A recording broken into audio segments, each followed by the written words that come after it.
बच्चों, आज एक पुरानी कथा सुनाता हूँ, जिसमें लेखक ने बताया है कि ज्यादा लालच हानिकारक होता है। किसी झाड़ के नीचे एक टूटी फूटी झोपड़ी में दोनों किसी तरह अपना जीवन व्यतीत कर रहे थे। मछुआ दिन भर मछलियां पकड़ता, मछुए भी सारा दिन कुछ दूसरा काम करती।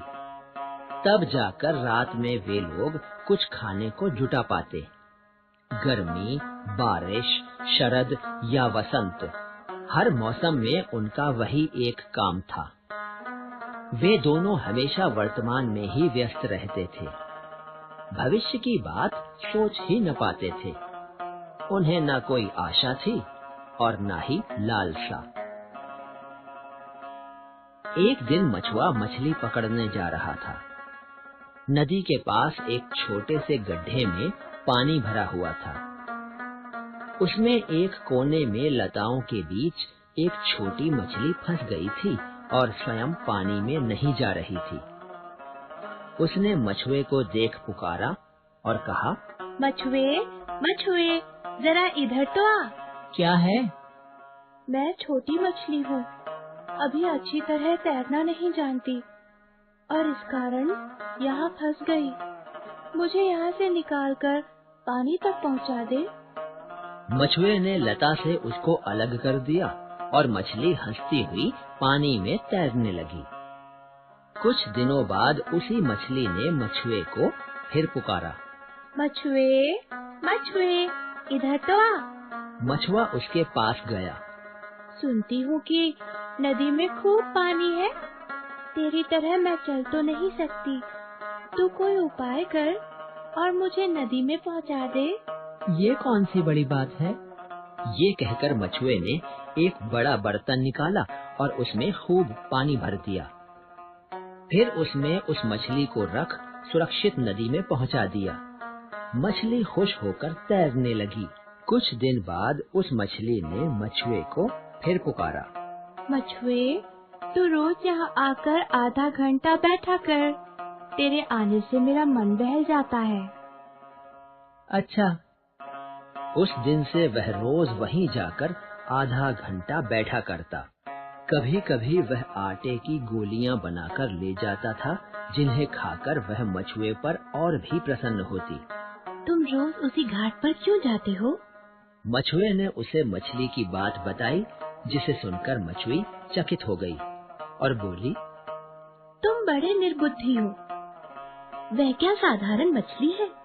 वह तो कोई देवी है, मछली के रूप में रहती है।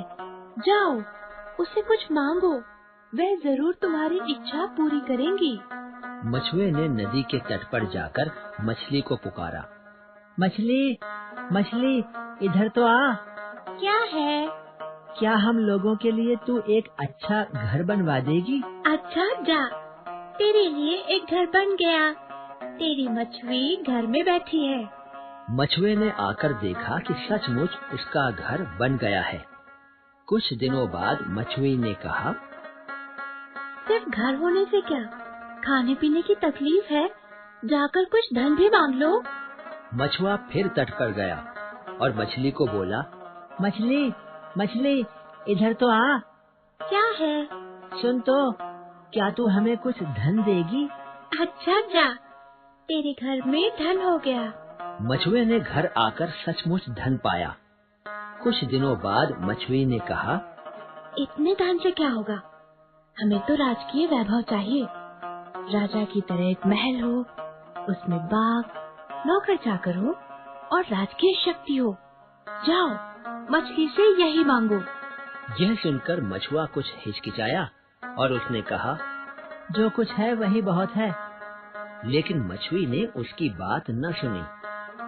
उसने स्वयं मछली की दिव्य शक्ति देख ली थी। यही नहीं, एक बार जब वह मछली को आटे की गोलियां खिला रही थी, तब मछली से उसे आश्वासन भी मिल गया था। इसी कारण उसने मछुए को हठ पूर्वक भेजा। वह डरता हुआ मछली के पास पहुंचा और बोला, क्या तू मछली को रानी न बना देगी? अच्छा, जा, तेरी मछली रानी बनकर महल में घूम रही है। कुछ दिनों बाद मछली कहने लगी, अगर सूर्य, चंद्र, मेघ आदि सभी मेरी आज्ञा मानते तो कैसा होता?